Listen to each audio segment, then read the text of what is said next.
Reviewing every album I listened to in December of 2023. 6 out of 10. Tip of the Spear by Case McCombs. So Case McCombs is an artist very similar to Elliott Smith. Well, not really.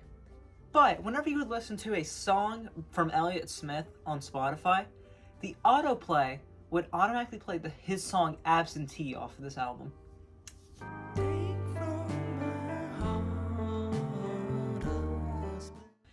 I think Absentee is a brilliant song, and it's why this album deserves a 6 out of 10, just for that song alone.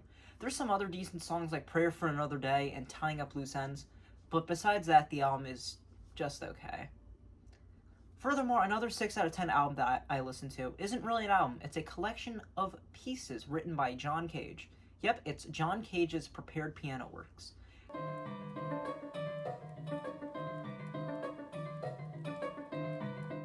John Cage was an avant-garde composer from the 40s to the 90s. You probably have heard his song 433 every single day of your life.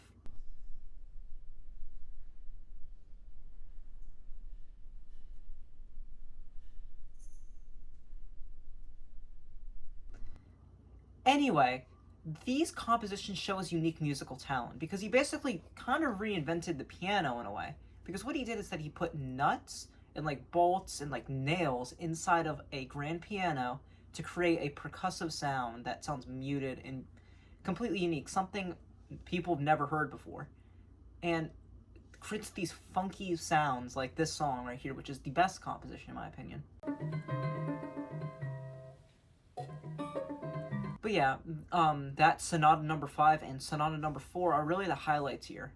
But that's really it. A lot of the pieces kind of end up sounding similar. Still, it's very unique, and it influenced Aphex Twin. And I love Aphex Twin. The next 6 out of 10 album is I've Mine by IVE.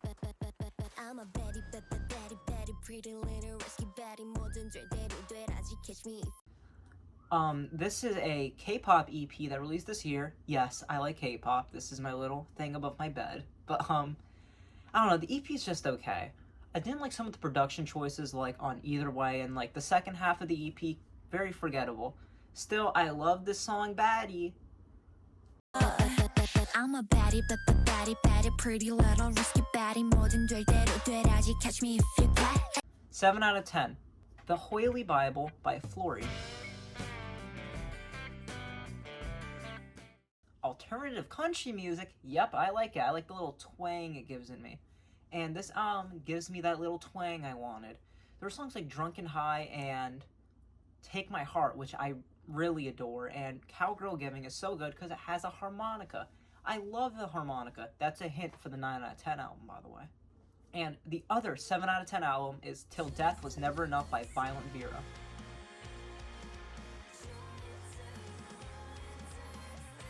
Solid EP, I like the rock influences on here. There's not really much to say besides I like her voice and I like the instrumentals. Yes, it really gets me going in Fortnite. 8 out of 10. So this really isn't an album, but it's a collection of singles by the band The Umbrellas.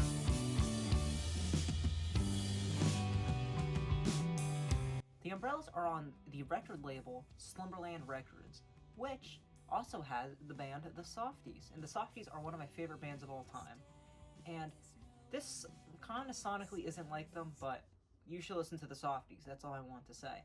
Anyway, these singles are amazing. Echoes, God, this is such a perfect song. But you know what, let's go back in time to the 1920s with Robert Johnson's entire discography. I went to the crossroads, fell down on my knees.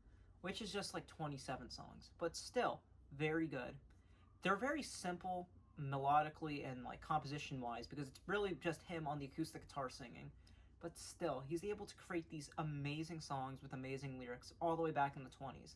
Let's go to something a little more modern. From the 1990s, the Trashcan Sinatra's album Cake.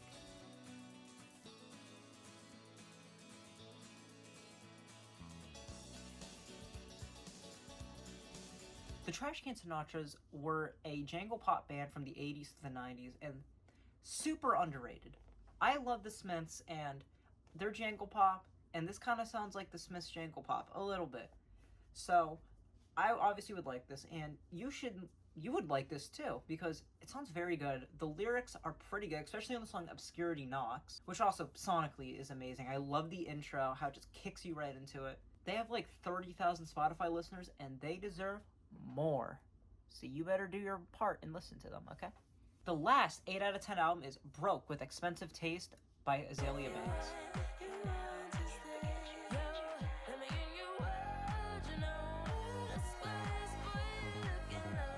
Released in 2012, this album is one of the best rap albums of the 2010s, in my opinion. First off, 212 and Luxury Slap, you probably heard them because they're TikTok songs. But past the TikTok songs, there's still amazing songs here, such as JFK, which the feature on here is great, and I just love her voice on it. In fact, I like her voice on many of the songs here. Her range and like her tone change throughout all the songs, which creates uniqueness throughout every single song. This can be seen on songs like Idol Delilah, which perfectly opens the album, but also her tone is completely different from like her tone on the song Wallace. Anyway, you need to listen to this album. 8 out of 10. Also, I listened to her like EP, like I forgot the name of it, but that one's very good too, but it's kind of just like more of the same. But the best album I listened to this month, guess what it is? It's a 9 out of 10.